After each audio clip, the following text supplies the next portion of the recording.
아브라함의 길 이제 세 번째 시간, 주제는 이제 사랑이라는 제목으로 하나님의 말씀을 나누도록 하겠습니다. 네, 앞서서 좀 광고 말씀 몇 가지만 이제 드리자면, 이제 돌아오는 주일부터, 돌아오는 이제 오늘부터 이제 시작해갖고, 이제 우리 또 제자 훈련 시간들을 또 이제 가져야 되는데, 여러분들 그 제자 훈련 시간들에 대해서 여러분들이 이제 제안이 갔을 때 충실하게 거기서 응답하셔가지고, 그러면 교회됨을 이루는 곳에 소홀하지 않도록 여러분들이 그 제자 훈련 가운데 잘 참여하시기를 권면드립니다. 그리고 또 한 가지는, 반가운 소식인데 우리, 양호승 형제님이 교회 등록하시기로 하셨습니다. 우리 박수로 응원해 주시고. 오늘 등록하고, 이제 등록 교인으로 우리 교회 일원으로서 이제 교회됨의 몸된 지체를 이루게 되었어요. 할렐루야. 그래서 우리 같이 이제 오늘, 광고 말씀 끝났고요. 같이 하나님 말씀 나누도록 하겠습니다. 그러니까 우리가 삼위일체에 대해서 배웠잖아요. 삼위일체는 하나님은 한 분이신데 삼위라는 각각의 어떤 인격으로 계신다. 이 말이 좀 이상하죠. 각각으로 계신 그 세 분이 한 분이시다. 참 어려운 개념인데 이 어려운 개념을 우리가 다 이해하려고 하기보다는 그 삼위일체가 우리에게 주는 메시지를 우리는 붙들어야 된다 그랬죠. 우리 하나님 다 이해할 수가 없어요. 근데 왜 그런 어려운 개념으로 당신을 우리에게 소개하시느냐. 거기에는 참 많은 복된 메시지가 그 안에 함의가 되어 있기 때문에 그렇습니다. 그러니까 삼위 하나님으로 계신다. 무슨 뜻이냐? 하나님은 사랑으로 계신다는 뜻이에요. 할렐루야. 아멘. 그래서 성부 하나님께서 성자 하나님을 사랑하시고 성자 하나님께서 또 성령 하나님을 사랑하시고 성령 하나님께서 성부 하나님을 사랑하시는 이 완벽한 이 삼위의 관계, 서로 사랑하는 관계. 그러니까 하나님은 사랑이시다. 그것은 그냥 추상적인 어떤 개념이 아니라 하나님이 사랑하는 마음이 정말 풍성하신 분이시구나. 그냥 그렇게만 우리가 이해할 게 아니라 실제 하나님은 성부 하나님은 성자 하나님을 사랑하시고 또 성자 하나님은 성부 하나님을 사랑하시고 또 성령 하나님은 성자 하나님을 사랑하시고 이런 서로 사랑하는 그런 관계로서 존재하고 계신다는 것을 우리에게 분명하게 말씀하고 계시는 것입니다. 할렐루야. 아멘. 그래서 실제 그래서 요한 사도도 하나님은 사랑이시다 이렇게 분명하게 정의를 하고 있죠. 근데 사랑이 무엇이냐 여기에 대해서 고린도전서 13장에 참 잘 정의가 돼 있어요. 내용이 이제 좀 길죠. 13장이 고린도전서 13장이 1절부터 13절까지 있는데 그 내용이 굉장히 길지만 짧게 요약하면은 사랑이란 자기 유익을 구하지 않는 것이다. 이렇게 이제 우리가 요약을 할 수 있겠죠. 바꿔 이야기하면 상대방을 위하는 마음이 사랑인 것입니다. 아멘. 지금도 우리가 이렇게 같이 모여 있잖아요. 나보다는 내 곁에 있는 상대방을 위해서 우리가 매너를 지킨다고 얘기를 하죠. 배려를 한다고 이야기하죠. 이러한 내용들 하나하나가 사랑이다. 이것을 이제 주님 우리에게 말씀하고 있는 것이죠. 일전에 하나님을 지난주에 우리가 배웠듯이 자랑하는 분이다. 이렇게 소개를 드렸는데 근데 아이러니하게도 그 자랑이 하나님 당신을 향하지 않는다는 거예요. 하나님은 우리를 자랑스럽게 높이기를 원하시는 것이죠. 할렐루야. 아멘. 그 증거가 하나님의 눈에 보이시지 않는다는 것입니다. 그래서 하나님은 우리를 높이고 자랑하셔서 하나님이 누구신지를 세상에 나타내신다는 것이죠. 할렐루야. 그러니까 우리를 자랑하고 우리를 높이시는 일이 결국 하나님을 나타내시는 일이라고 주님 우리에게 가르쳐 주십니다. 아멘. 할렐루야. 그러니까 하나님 궁극적으로 우리를 자랑하기를 원하시는 우리 믿는 자들을. 그래서 우리 믿는 자들을 할 수만 있으면 세상 가운데 높이기를 원하시는 거예요. 아멘. 이것이 이제 우리 하나님이 가지신 마음이다. 최근에 이제 국가를 대표하는 축구팀이 굉장히 큰 어떤 이슈가 되고 있어요. 그럼 축구는요, 전 세계적으로 굉장히 가장 인기 있는 종목이다 이렇게 얘기를 해도 틀린 말이 아닐 정도로 많은 이제 그 인기가 있는 그런 스포츠죠. 그래서 이 축구 대표팀은 단지 하나의 스포츠 종목이 아니라 나라를 대표하는 의미가 분명하게 있어요. 그러다 보니까 항상 사람들의 이목이 집중이 되어 있죠.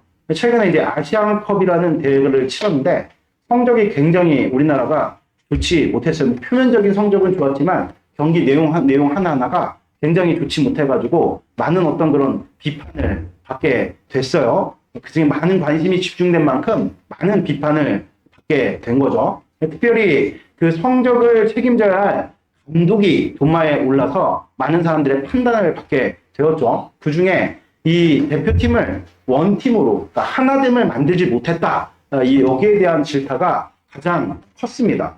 그러니까 결국 감독은 여러분들 잘 알다시피, 여러분들 아시죠? 모르시나요? 알다시피 우리나라 그 축구 대표팀의 감독이 경질이 됐습니다. 임기를 다 채우지 못했죠. 3년 계약을 했는데 1년밖에 임기를 채우지 못하고 경질이 됐어요. 그러니까 대표팀의 이 성적이 참 좋으면 이 감독이 드러날 일이 없어요. 그래서 이 대표팀의 성적이 좋으면 대부분 영광은 선수들이 다 취합니다. 그런데 이 대표팀의 성적이 나쁘면 이 감독이 도드라지기 마련이죠. 그래서 감독이 도드라졌어요. 이 감독이 이슈가 됐죠. 그래서 여러분들 어떤 축구팀이든 이 감독이 이슈가 되는 팀은 좋은 팀이 아니죠. 선수들이 이슈가 되고 드러나는 팀이 좋은 팀이고 성적이 참 좋아요. 그런데 같은 원리가 교회에서도 적용이 된다는 거예요. 성령 하나님께서 감독자를 교회에 세우셨어요. 이것은 무슨 뜻입니까? 실질적으로 교회 감독은 누구라는 것이죠? 하나님이시라는 거예요. 하나님. 그러면 이제 플레이어가 되는 이 성도들은 이 감독을 중심으로 원팀이 되어서 세상을 이겨야 된다는 것입니다. 그런 일이 있을 때 플레이어들이 세상 가운데 드러나는 일들이 있게 된다는 거예요. 할렐루야. 아멘. 그래서 실제 사도행전 19장에 보면 사도 바울의 거룩함이 당시 이제 에베소 교회의 일들인데 이 에베소 교회가 정말 한 몸을 이뤘어요. 그러니까 어떤 일이 벌어졌냐면 이 사도 바울의 거룩함이 굉장히 이것이 거룩함이 굉장히 커서 그의 손수건을 얹으면 귀신이 나가고 병이 낫는 이런 역사가 일어났다고 그 사도행전 19장에 분명하게 기록되고 있죠. 그만큼 바울의 명성이 굉장했던 것입니다. 그 지역 일대 뿐만 아니라 당시 에베소 교회 성도들의 말에 힘이 있어서 그들이 전하는 복음이 온 소아시아 전역에 울려 퍼졌다는 거예요. 그러니까 원팀이 된 교회의 전형을 분명하게 보여주고 있는 것이죠. 예수님께서 우리에게 이렇게 말씀하셨어요. 너희들의 착한 행실로 말미암아서 세상이 하나님을 보게 되고 그로 인해서 하나님께 영광을 올리게 된다. 이렇게 말씀을 하셨죠. 우리 같이 한번 읽어보도록 할까요? 읽겠습니다. 시작. 이같이 너희의 빛이 사람들 앞에 비치게 하여 그들로 너희의 착한 행실을 보고 하늘에 계신 너희 아버지께 영광을 돌리게 하라. 아멘. 그러니까 사도행전 19장에 나와 있는 에베소 교회가 이렇게 하나님의 감독하심에 그 플레이어들이 정말 원팀을 이뤄서 세상을 이기니까 어떤 일들이 벌어집니까?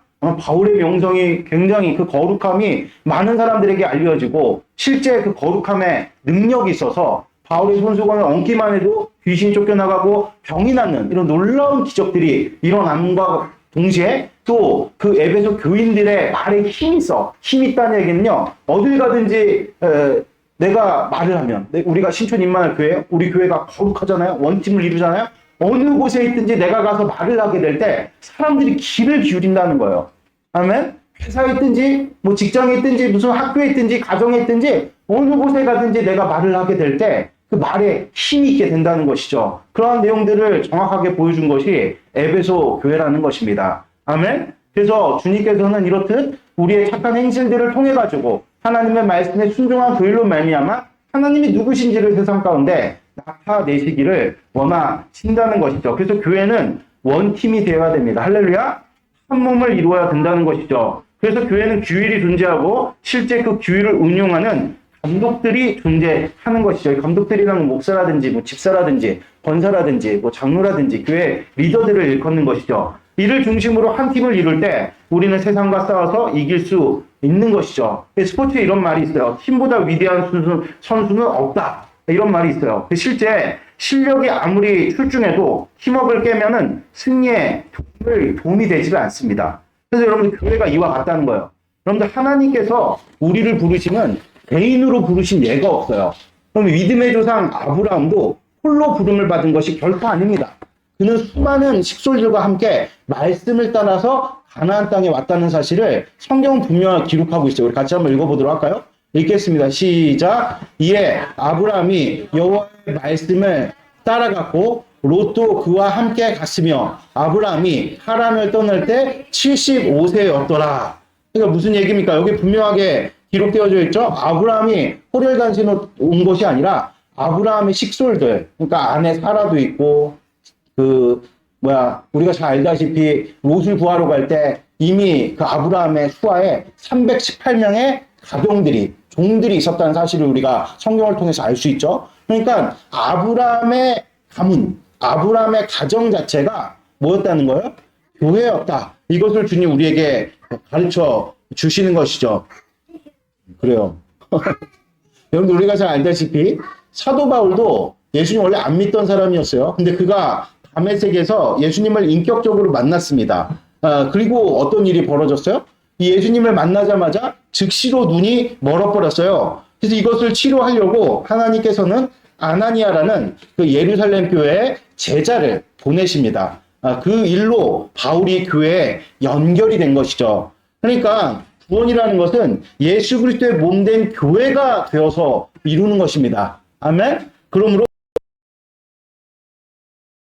깊이와 넓이를 더하는 지혜는 교회 안에 지체와 더불어 한 몸을 이룰 때 우리에게 주어지게 된다. 그러니까 구원이라는 게 무엇이냐? 우리를 하나님께서 구원하신다는데 그 구원이 도대체 무엇이냐? 이것을 우리가 깊이, 더 넓이 알려면 어떻게 해야 됩니까? 교회 안에서 여러분들 지체들과 더불어서 한 몸을 이룰 때 그 구원에 대한 지식의 깊이와 넓이가 우리 가운데 더하여진다. 이것을 주님 우리에게 말씀하고 계시는 것이죠. 아멘? 그러니까 우리가 원팀이 되는 거예요. 원팀이. 원팀을 이루는 가장 중요한 가치가 무엇일까요, 여러분들?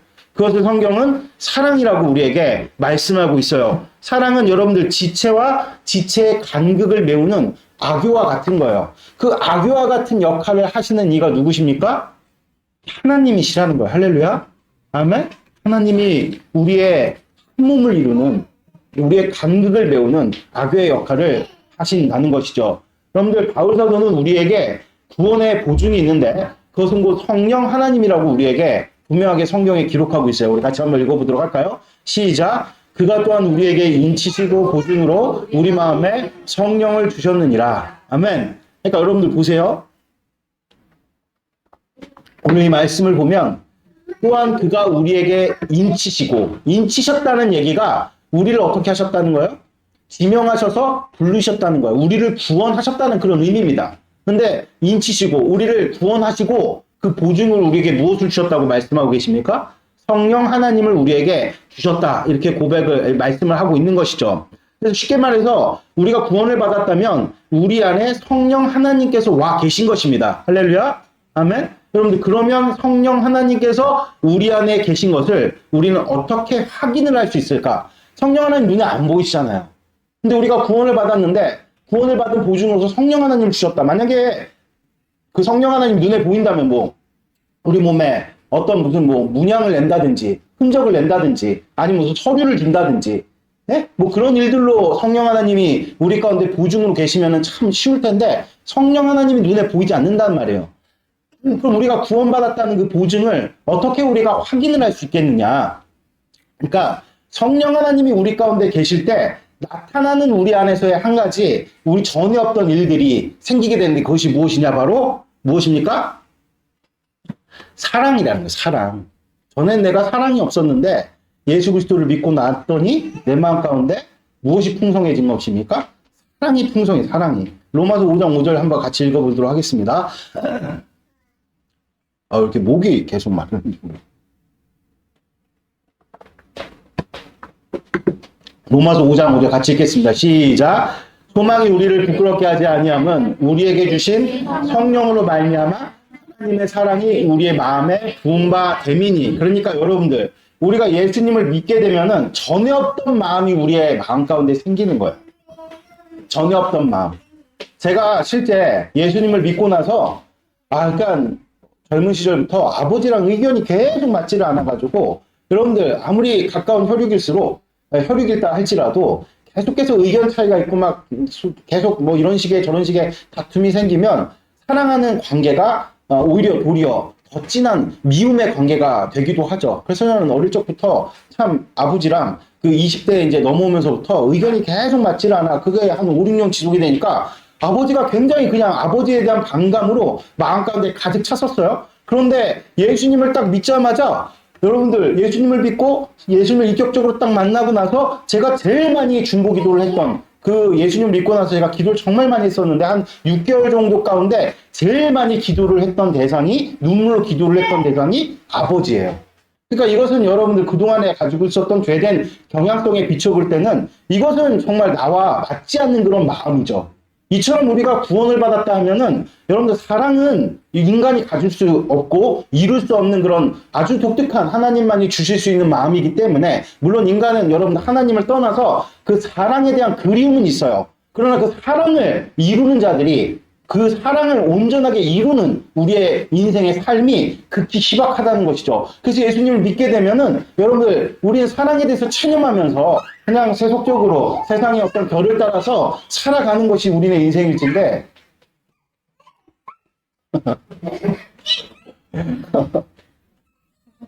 예수님 믿게 되면 이처럼 우리가 어떤 그런 인생을 살아가는 우리 경향성으로 비춰볼 때 정말 이질적인 마음, 이질감이 느껴질 정도의 어떤 그런 마음이 우리 가운데 충만하게 되죠. 그래서 예수님을 처음에 인격적으로 만나게 될 때 어떻습니까? 설레요. 설레죠. 그동안 우리가 포기했고, 그동안 내가 사랑으로 살아야 되는데, 사랑하면 살고 싶다. 했던 그런 어떤 포기했던 마음들, 이룰 수 없다. 자포자기했던 그런 마음들이 다시금 마음 가운데 새록새록 그런 것들이 이제 구체적으로 나타나는 것들이 내가 정말 미워하는 대상, 용서할 수 없어. 저 사람 내가 도무지 용서할 수 없어. 그런 대상에 대해서도 이상하게 용서할 수 있을 것만 같은, 그쵸? 그런 어떤 소망이 가득 찬 어떤 그런 마음들이 채워지게 되죠. 왜 그렇습니까? 우리 안에 뭐가 있다는 증거죠? 성령 하나님이 계시다는 증거입니다.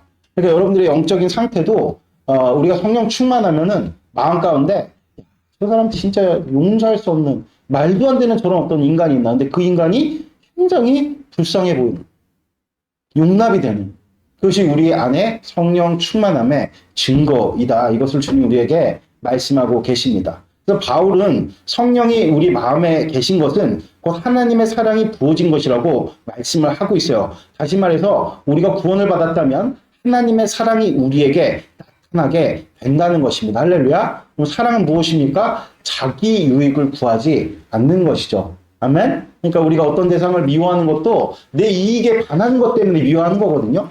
그럼 나한테 잘해주는 사람 싫지 않아요. 근데 가면은 그래서 뭐 교회에 간다든지 뭐 직장에 간다든지 나를 환대해주고 나를 따뜻하게 감싸 안아주는 사람들, 나에게 이익이 되는 사람들이 싫지 않아요. 그런데 가면은 정말 나를 째려보고 가면 맨날 잔소리하고 지적하고 정죄하고 내 것 빼앗아가고 이런 사람들이 밉단 말이에요. 그쵸? 근데 왜 그렇습니까? 인간은 기본적으로 자기 유익을 추구하기 때문에 그래요.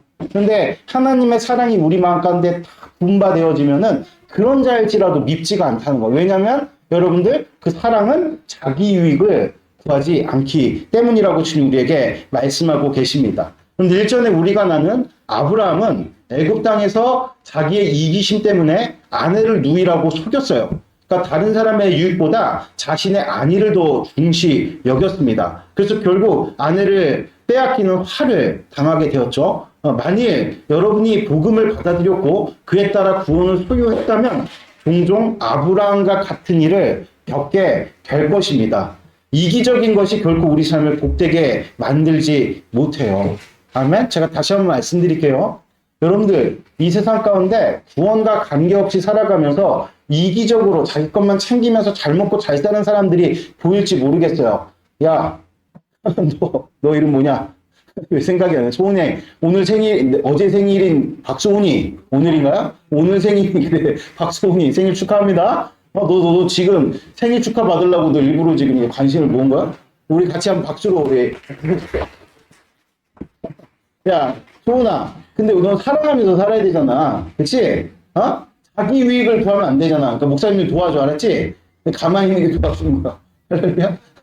그래서 다시 이제 돌아와가지고 뭘 얘기하려고 그랬죠? 뭘 얘기를 이제 까먹었잖아요. 하여튼간 뭐 다시 돌아와서 얘기를 해보자면 그런 거죠. 그러니까 아브라함이 이 얘기를 하려고 그랬던 거죠. 그러니까 우리가 복음을 받아들였단 말이에요. 근데 우리 안에 사랑이 있는데 자꾸 여러분들이 이기적으로 살려고 그러고 이기심에 치우쳐 살려고 그러고 세상을 세속적인 어떤 그런 경향성을 쫓아서 살려고 그러면 여러분들 삶 가운데서 아브라함과 같은 일들을 겪게 된다는 거예요, 여러분들. 우리 믿는 자들은요, 결코 이기적인 삶이 우리의 인생을 복되게 만들지 못해요. 아, 왜 우리만 그렇습니까? 그게 복입니다, 여러분들. 할렐루야? 아멘? 이기적으로 살아가는데도 뭐 다 잘 풀려. 그럼 그러다 지옥 가는 거예요, 여러분들. 아멘?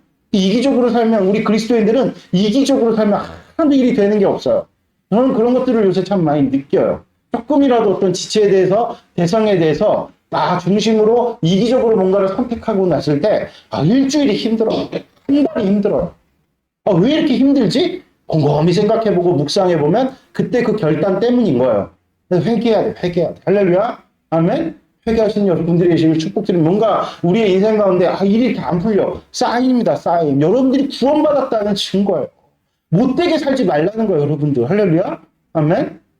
사랑하며 살라는 거, 사랑하며. 자꾸 이겨먹으려고 그러지 말고 지라는 거예요. 이해하라는 거예요. 용납하라는 거예요. 긍휼을 베풀라는 것입니다. 이것이 우리를 향한 하나님의 그런 복된 사인인 것을 여러분들이 분명하게 마음에 새기시는 복된 축복이 있길 바랍니다. 그래서 이와 같이 아브라함이 회개했어요.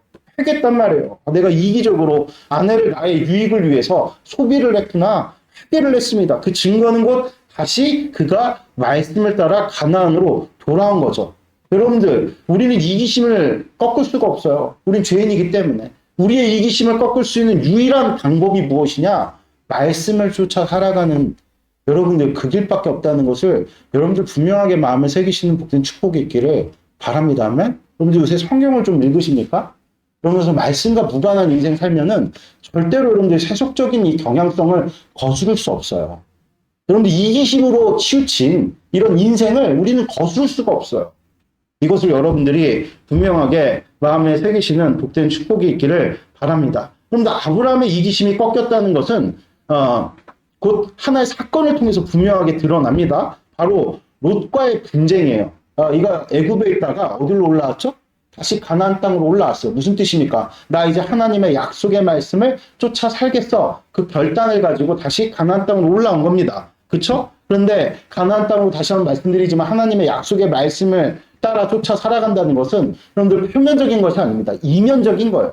나 이제 이기적으로 살지 않겠어. 이기적으로 자기중심적으로 살지 않겠어. 나 이제 사랑하며 살겠어. 하나님의 존재 양식을 따르는 그런 복된 삶을 살겠어. 이런 결단을 가지고 어디로 올라온 거예요? 가나안 땅으로 온 거예요. 그때 마침 어떤 일이 벌어졌느냐? 롯과의 분쟁이 일어났어요. 이미 살핀 바처럼 불의함으로 얻은 재물, 그러니까 사라를 팔고 얻은 재물이잖아요. 여러분들 잘 생각해 보세요. 그래가지고 여러분들의 삶 가운데서도 뭔가 이 재물은 굉장히 이게 좀 모호해. 이게 내가 수고해갖고 얻은 게 아니라 뭔가 불의한 일을 저질러 갖고 얻은 재물. 여러분 그거 곧바로 헌금을 하시든지 어디 기부를 하세요. 그거 가지고 있어 봐야 여러분들의 인생을 더 분란으로 여러분들의 인생을 더 분쟁으로 몰아넣을 뿐입니다. 이것을 분명하게 여러분들은 마음에 새기시는 복된 축복이 있길 바랍니다. 할렐루야. 아멘. 그래서 어찌됐든 간에 이런 불의로 얻은 이 재물은 곧 아브라함 집안의 분쟁을 가져와요. 롯의 목자들과 아브라함의 목자들이 서로 대적을 합니다. 여러분들 이게 사실상 롯의 목자들과 아브라함의 목자들 간의 분쟁이지만 사실상 이것은 여러분들 조카 롯이 삼촌 아브라함을 지금 대적하고 있는 것입니다. 여러분들 그러나 위치로 보나 힘으로 보나 롯이 아브라함의 적수가 될 리 만무하죠. 아브라함이 맘만 먹으면 롯 하나쯤은 그냥 여러분들 318명 갖고 4개국 연합을 격파한 게 누굽니까? 아브라함. 그러니까 아브라함의 위치로 보나 뭐 여러 가지 능력으로 보나 롯은 아브라함의 적수가 될 수가 없어요. 그런데 놀랍게도 아브라함은 실력 행사를 하지 않고 먼저 롯에게 모든 권리를 양보합니다. 바로 이 지점에서 아브라함이 하나님의 말씀을 따랐다는 것을 우리는 알 수 있는 것이죠. 그러니까 이것은 아브라함이 가나안 땅으로 다시 돌아온 것은 단지 하나님의 약속을 표면적으로만 받아들인 것이 아니라는 것을 보여주고 있는 거예요. 하나님이 누구신지를 아브라함이 깨닫게 된 것이죠. 하나님께서는 어떤 분이십니까? 사랑이십니다. 할렐루야. 아멘. 내가 쫓아온 하나님은, 내가 말씀을 쫓아서 따르는 그 하나님은 사랑의 하나님이시구나. 이것을 이제 아브라함이 깨닫게 된 것입니다. 여러분들, 아브라함이 왜 가나안 땅을 이탈했을까요? 그것은 하나님이 누구신지 모르기 때문에 그래요. 이것이 아브라함의 삶의 방식에서 나타나요. 여러분들, 그는 하나님을 따른다면서도 아내를 이기적으로 소비해버렸죠. 이것은 여러분들 진정으로 하나님을 따르지 않는 거죠. 그쵸? 그러니까 아내를 자기의 살려고 하는 이기적인 목적에 따라 팔았어요. 이 자체가 이 사람이 지금 하나님의 약속의 말씀에 대한 이해가 현저히 떨어져 있고, 하나님의 약속의 말씀을 믿는다고 하면서도 그 이면적으로는 대적하고 있다는 사실이 분명하게 드러나고 있는 것이죠. 그러니까 잠깐의 어려움이 오니까 가나안 땅에 머물라는 약속을 버린 거예요. 그러니까 여러분들이 잘 생각해야 될 게 뭐냐면, 우리도 신앙생활 한다고 하나님의 약속의 말씀을 따른다고 하지만 우리가 하나님이 누구신지를 모르면 어느 순간에 그냥 약속의 말씀을 쉽게 던져버려요. 어떤 사람들이 약속의 말씀을 끝까지 붙들고 사느냐? 하나님이 누구신지를 아는 자들입니다. 할렐루야? 아멘. 그러니까 가나안 땅에 처음 왔을 때 아브라함은 하나님이 누구신지를 몰랐던 거예요. 그러나 이제 애굽에 가가지고 이런저런 우여곡절을 겪은 끝에 하나님이 누구신지를 알게 된 것이죠. 여러분들, 말씀에 대한 순종은 표면적인 이해만으로는 불가능합니다. 말씀하시는 이가 누구신지를 알아야 되는 것이죠. 아브라함은 알게 되었어요. 그분 곧 하나님이시오 사랑이십니다. 이를 깨달은 아브라함은 더 이상 자기 유익을 구하지 않죠. 즉, 하나님의 삶의 양식을 따르게 되는 것이죠. 하나님의 삶의 양식이 아까 뭐라 그랬습니까? 존재 양식으로 제가 말씀드렸잖아요. 하나님은 삼일체 하나님, 서로 사랑하시는 하나님이시다. 할렐루야. 이것을 여러분들이 분명하게 분명하게 마음에 새기시는 복된 축복이 있길 바랍니다. 그러므로 자신에게 롯을 해할 수 있는 권한이 있었지만 쓰지 않습니다. 도리어 그에게 길을 내어주죠. 다시 말해서 원수를 은혜로 갚은 것입니다. 이것이 말씀을 따라 가나안 땅에 온 궁극적인 이유죠. 여러분은 왜 세상을 떠나서 이 광야라고 할 수 있는 교회에 나오신 것입니까? 여러분, 우리 같이 한번 읽어볼까요? 같이 한번 읽어보도록 하겠습니다. 시작. 그들이 떠나며 예수께서 무리에게 요한에 대하여 말씀하시되 너희가 무엇을 보려고 광야에 나갔더냐? 바람에 흔들리는 갈대냐? 그러면 너희가 무엇을 보려고 나갔더냐? 부드러운 옷 입은 사람이냐? 부드러운 옷을 입은 사람들은 왕궁에 있느니라. 같이 읽겠습니다. 그러면 너희가 어찌하여 나갔더냐? 선지자를 보기 위함이더냐? 옳다. 내가 너희에게 이르노니 선지자보다 더 나으니. 여러분은 이곳이 궁정입니까? 여러분, 여기가 무슨 뭐 부드러운 옷 입는 뭐 잘 나가는, 세상에 잘 나가는 사람들이 모이는 어떤 그런 집단인가요? 이 교회예요, 교회. 세상 눈으로 볼 때는 여러분들은 주일날, 여러분들 어제도 우리 이명근 형제께서 이렇게 여행 다녀오시고 왜 토요일날 오셨어요? 그냥 주일 지나고 그냥 오시지. 예? 왜 그렇게 오셨어요? 맡은 게 있으니까 교회 안에서 이렇게 지금 뭐 목사님 지금 뭐 유튜브 한다고 뭐 맡은 것도 있고, 그쵸? 우리 교회에서 뭐 이것저것 헌신하는 내용들이 있으니까 이렇게 지켜 나온 거 아니에요? 세상 눈으로 볼 때 여기 뭐가 있습니까? 여기 빈대 같은 곳이에요. 여기에 뭐 세상이 추구하는 가치의 내용들이 있어요. 돈을 주기랍니까? 명성을 주기랍니까? 인기를 주기랍니까? 여러분들 귀한 시간, 현대인들의 이 귀한 시간을 여러분들이 할애를 해갖고 이 귀중한 시간에 지금 잠을 자도 얼마나 달콤한 잠을 잘 수 있을 것이며, 이 시간 여러분들 아껴가지고 어디 여행을 갔다 와도 여러분들 정말 유익하게 보낼 수 있는 그런 아주 그냥 여러분들에게 현대인의 바쁜 삶 가운데 주어진 아주 금쪽 같은 그런 여러분들 시간에, 왜 이 시간에 여러분들이 예배 가운데 나와가지고 한 분은 뭐 광명에서 오시고 또 한 분은 뭐 저기 강북에서 먼 곳에서 오시고 멀리서부터 이렇게 모여가지고 우리가 이 자리에 섰냔 말이에요. 무엇을 보기 위해서? 궁정에 길게 들어뜨리는 옷을 입은 사람들을 보기 위해서 여러분들 오신 거 아니잖아요. 갈 때 여러분들 광야에 오신 여러분들 단 한 가지 이유는 선지자의 그 말씀을 경청하기 위해서다. 이것을 오늘 주님께서 우리에게 말씀하고 있는 것이죠. 할렐루야. 아멘. 여러분들, 우리가 말씀을 따라서 교회가 된 이유를 놓쳐서는 안 됩니다. 근데 우리가 교회를 다니는 것은 단지 말씀에 대한 표면적 이해 때문이 아니죠. 여러분들, 말씀이신 이의 인격 때문입니다. 할렐루야. 아멘. 여러분들 그러니까 우리가 보통 생각할 때 십계명 지키고 주일 성수해라, 안식일 거룩히 지켜라, 이런 표면적인, 그거 안 지키면 내가 벌 받지, 그거 안 지키면 내가 지옥 가지, 이런 여러분들 표면적인 어떤 이유 때문에 우리가 여러분들 이렇게 모여가지고 예배하는 게 아니잖아요. 그것을 말씀하신 이의 인격 때문이시잖아요. 여러분들 우리가 인격적으로 예수님 만났을 때 다 같이 무엇을 느꼈습니까?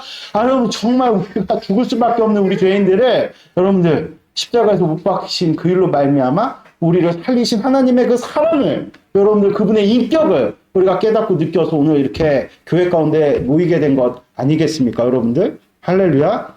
여러분들 우리에게 말씀하신 이는 이 땅에 하나님의 사랑으로 오셔서 실제 자기의 유익을 조금도 주장하지 않고 구하지 않고 자신의 모든 것, 생명까지 우리에게 내어주신 예수 그리스도십니다. 할렐루야. 아멘. 여러분들 그분이 누구신지 아는 것, 그것이 그 교회됨을 사는 것이다. 우리 같이 한번 읽어볼까요? 시작. 우리가 다 하나님의 아들을 믿는 것과 아는 일에 하나가 되어 온전한 사람을 이루어 그리스도의 장성한 분량이 충만한 데까지 이르리니. 그러니까 여러분들 예수님은 우리의 주인이시고 그리스도이십니다. 무엇보다 하나님의 아들로서 하나님의 사랑의 그 화신으로 우리 가운데 계시죠. 할렐루야. 아멘. 그러므로 아브라함의 길을 걷는 것은 여러분들 사랑하는 거야. 사랑하는 거. 우리에게는 성령 하나님이 계시죠. 무슨 뜻입니까? 우리 안에 하나님의 사랑이 있다는 거예요. 그런데 세상신은 우리의 마음과 생각을 혼미하게 만들죠. 그래서 우리의 삶의 양식을 세상을 쫓게 만들어. 세상을 쫓게 만들어. 즉 사랑이 아닌 다른 가치에 배워서 살도록 종용을 해버리는 거죠. 그래서 직장 생활을 자기 유익의 수단으로 바꿔버리고 심지어 여러분들 가정도 자기 중심의 자기 위안을 위한 장소로 전락시킵니다. 그러니까 요새 사람들이 결혼을 잘 안 해요. 어저께도 제가 움짤을 아니고 쇼츠를 이렇게 뭐 어떻게 우연히 이렇게 하나 보는데 거기 보니까 막 어떤 자매가 남편을 막 추궁을 하는데 그 남편이 아내 몰래 무슨 물건을 사놓고 이미 사놓고 아내한테 와가지고 뭐 이거를 내가 사야 된다 이런 식으로 설득을 했는데 그 아내가 이미 그 물건을 사놓은 걸 본 거죠. 그래갖고 와가지고 당신 이미 사놓고서 지금 이렇게 얘기해갖고 뭐 내가 안 된다 그러면 뭐 어떡할 거냐 뭐 이런 식으로 막 따져 부르니까 나중에 남편이 죄송합니다 이러고 쇼츠가 끝나더라. 그래서 내가 거기 달린 댓글을 봤다고 그랬더니 이 기혼을 결심하게 하는 영상이다. 뭐 그게 굉장히 인기 댓글로 이렇게 놓여져 있더라고요. 여러분들 우리가 이토록 참 결혼이라는 것도 사랑을 느껴서 하는 거 아니에요? 그러니까 사랑은 자기 유익을 구하지 않는 건데 이 시대가 너무나도 그 이기심으로 이 세속적인 어떤 그런 여러분들 가치들이 너무 팽배하다 보니까 그런 어떤 희생하고 섬기는 일들에 대해서 굉장히 불편해하고 알레르기 반응을 일으키면서 이 청년들이 결혼을 실제 안 하는 그런 일들이 너무나도 이 시대 가운데 가득하게 된다. 이것을 참 우리에게 보여주고 있는 것이죠. 그래서 어쨌든 다시 돌아와서 여러분 가정은 사실은 그런 거예요. 나의 아내를 위한 내 아내가 수단입니까? 내 자식이 수단이에요? 아니잖아요. 오히려 사랑해가지고 내가 아내를 섬기겠다. 그럼 자식을 왜 키우죠? 사랑을 느껴서 사랑의 결실로서 여러분들 그 자식을 우리 교회에도 이렇게 자식들이 있는데 이 자식들 얼마나 눈에 넣어도 안 아플 자식들입니까? 자식들 우리한테 뭐 해주는 게 있어요? 강윤이가 뭐 저에게 해주는 게 있습니까? 그냥 존재 자체로 그냥 기쁨인 거죠. 그리고 대부분 물리적으로는 부모가 섬기는 거, 희생하는 거. 어제도 우리 어머니께서 뭔가 감사를 느낀다고 반드시 우리 교회에다가 헌금을 내야겠다. 본인도 다니시는 교회가 있어요. 근데 왜 우리 교회에다가 헌금을 하려고 하는 것일까요? 자식 때문에 그런 거 아니에요. 자식 때문에. 자식 사랑하는 어떤 그런 마음 때문에. 그렇죠? 이런 건 이렇듯 여러분들 헌신이에요. 헌신. 가정은 헌신하는 겁니다. 아멘? 희생하는 거예요. 근데 부부싸움의 대부분의 여러분들 내용들이 뭐예요? 헌신하지 않는 그 일들 때문에 싸우는 거 아니에요. 너는 왜 내 뜻대로 안 해주느냐? 당신은 왜 내 뜻을 따르지 않느냐? 이것 갖다가 계속 싸우는 게 부부싸움이고 부부싸움에 그것이 계속 빈번하게 일어나게 되는 것이 결국 가정의 불화로 이어지는 거 아니겠습니까? 여러분들? 어쨌든 다시 돌아와서 다시 한번 강조하지만 가정은 여러분들 내가 누리려고 하면 망합니다. 그냥 헌신하려고 하면 희생하려고 하면 가정이 세워지는 것이죠. 어디든 마찬가지예요. 어디든. 여러분들 어쨌든 간에 이런 이기적인 행태 때문에 삶에 계속해서 파열음이 커지는 거죠. 무엇보다 이 세상신이 하는 일이 가장 결정적으로 우리 가운데 힘들게 만드는 일이 무엇이냐면 교회 생활에 사랑이 쉽게 만들어버리는 거예요. 그러므로 영적으로 원팀을 이루는 것을 가로막아요. 여러분들 왜 우리가 이기심을 버리지 못할까요? 여러분들 왜 직장 생활을 왜 자꾸 우리가 처음에 직장 생활 시작할 때, 여러분 학교 생활 시작할 때 그래도 꿈이 있잖아요.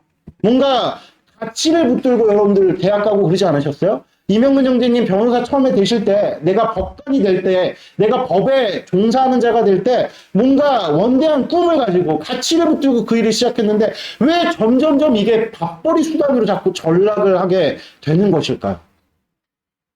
요새는 뭐 그런 식의 어떤 직업관이 있는지도 잘 모르겠지만, 그러면 가정은 정말 어떤 곳이어야 돼요? 우리 소영자매님 늘상 얘기하는 게 가정이 예배하는 초소가 되었으면 좋겠다. 이런 것들을 계속 추구하는데, 추구하는 것과는 달리 편안한 안식처보다 왜 자꾸 분쟁을 내는 전쟁터가 되어 가는 것일까요? 여러분들, 이것은 이기심이 가득한 세상을 이길 수 없는 결과예요. 아멘? 이 세상이 이기심으로 가득 찼잖아요?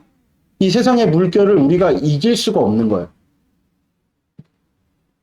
세상을 이길 수가 없으니까 계속 우리는, 여러분들 인생이 자꾸 어떻게 흐르는 거예요? 계속해서 이기심으로 흐르는 거예요. 이기심으로. 가정에서도 이기심, 다투고 분쟁하고. 여러분들 다투고 분쟁하는 게 큰 소리 낸다고 분쟁하고 다투는 그게 아니에요. 점점점 가정에 가서도 대화도 안 하고 말도 안 하고 뭔가 서로 상의해가지고 일도 이루는 거 없이 그냥 편리대로, 그러면서 뭐 부부끼리 각방 쓰고, 예? 그런 일들이 자꾸 일어나는 것들이 왜 그렇습니까? 이기심을 이기지 못하기 때문에 그래요, 여러분. 그러니까 남편과 아내가 서로 사랑해야 되는데 왜 점점 더 시간이 가면 갈수록 여러분들 사랑이 식을까요? 내 뜻대로 안 해주니까, 섬기면 되는데 죽으면 되는데 그 일을 이룰 수 없기 때문에 계속 그런 식으로 흐르는 거거든요. 마찬가지로 부모 자식 간에도 여러분들 마찬가지로 사랑으로 여러분들 아이들 키우면요, 어떤 식으로 키워도 애들 잘 자라요. 그러나 키우다 보면은 이 부모로서의 욕심이 있어요. 이기심이. 자식들은 또 어때요? 자식들로서의 이기심이 있고 욕심이 있어요. 이걸 이길 수 없으면 결국에는 파행으로 여러분들 치우치게 되는 것이죠. 그러니까 우리가요, 어떻게 해야 되느냐? 이기심으로 가득한 이 세속의 물결과 이 세상을 이겨야 됩니다. 근데 이 세상을 이길 수 있는 유일한 방법이 무엇이냐? 여러분들 요한일서 5장에 분명하게 그것이 기록되어져 있는데, 세상을 이기는 믿음은 그리스도께서 하나님의 아들이심을 믿는 그 믿음밖에 없다고 우리에게 분명하게 가르쳐주고 있거든요. 아멘? 그러니까 세상을 이길 수 있는 유일한 길은 예수 그리스도께서 하나님의 아들이심을 믿는 것입니다. 즉 예수 그리스도께서 사랑이시라는 사실을 받아들이는 거죠. 그럴 때 우리는 이기심이 아닌 사랑으로 살 수 있는 용기를 갖게 되는 것이죠. 할렐루야. 아멘. 그 용기가 무엇에서 비롯되느냐? 그러니까 무슨 뜻이냐? 나의 권리를 다른 사람을 위해서 내려놓아도 손해보거나 죽는 것이 아니라 도리어 하나님께서 갚아주실 뿐 아니라 더 복된 삶을 살게 하신다는 것을 믿는 거죠. 그래서 실제 예수님은 이 땅 가운데 오셔서 자기 유익을 하나도 구하지 않으셨어요. 어디까지 안 구하셨냐면 그 생명을 강탈하기까지, 그때까지도 자기 유익을 하나도 구하지 않고 실제 십자가에서 죽으셨는데 어떤 일이 벌어졌습니까? 부활하신 거예요. 부활하신 거. 다시 사신 역사가 나타나게 된 거예요. 야, 그러니까 내가 다 예수님을 믿고 하나님을 믿고 사랑해도, 손해봐도, 포기해도, 양보해도 죽는 게 아니라 예수님이 다 양보하시고 다 포기하셨는데 어떤 일이 벌어졌습니까? 모든 일의 이름 위에 뛰어난 자로 하나님께서 세우셨다는 거예요. 할렐루야. 아멘. 아브라함이 그걸 깨달은 거예요. 애굽의 땅에 내려갔는데 그 이전까지는 이기심에 그냥 치우쳐서 아등바등하면서 아내와의 관계도 어떤 식으로든 우위를 점하려고, 여러분 주도권 싸움 하면서 내가 어떻게 식으로든 주도권 붙들고 살려고, 이기면서 살려고 아등바등하면서 살았는데 그 결과가 뭐예요? 다 뺏기는 거였어요. 그런데 그 내려가가지고 그런 환난을 겪는 가운데 하나님이 누구신지를 안 거예요. 하나님이 갑자기 짠 나타나셔가지고 내 잃어버렸던 모든 것들을 다 찾아주시는 거예요.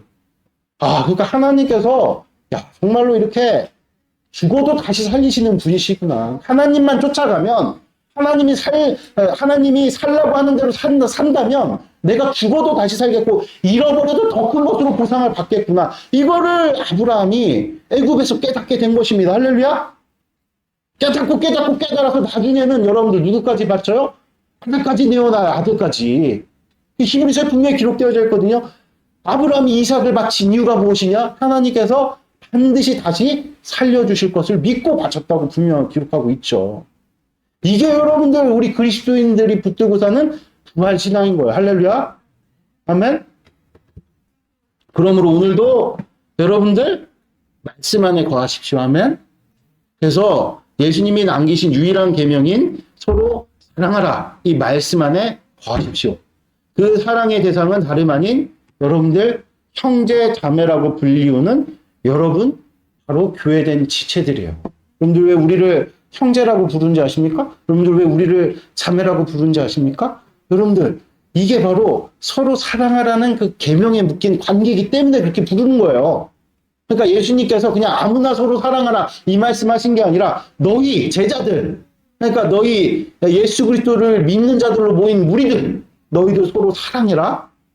너희가 서로 사랑할 때 세상이 너희가 나의 제자인 줄 알게 될 것이다. 무슨 뜻입니까? 오늘 교회 안에서 우리 지체들을 서로 사랑하는 그런 일들이 우리 가운데 있게 될 때 세상을 이기게 된다는 것입니다. 그러니까 세상이 하나님께 영광 올려드린다는 것은 하나님 앞에 무릎을 꿇는다는 얘기예요. 세상을 굴복시킨다는 것이죠. 그러니까 여러분들의 삶 가운데서 계속해서 여러분들 가정이라든지 직장에서 우리의 이기심을 자극하고 종용하는 이 세상을 이길 수 있는 유일한 방법이 무엇이냐? 교회 안에서 원팀을 이루는 거예요. 할렐루야. 그럼 서로 사랑하는 일을 교회 안에서 이루는 것이다. 이것을 오늘 주님께서 우리에게 말씀하고 계십니다. 아멘. 그래서 우리가 이런 어떤 교회됨, 교회 안에서 서로 사랑하는 일들이 시행될 때 우리는 세상을 이길 수 있습니다. 즉 이기심을 버리고 다른 사람을 위해서 나의 권리를 내려놓거나 쓸 수 있는 용기를 갖게 되는 것이 한마디로 얘기해서 복의 대로가 열리는 거예요. 복의 대로가.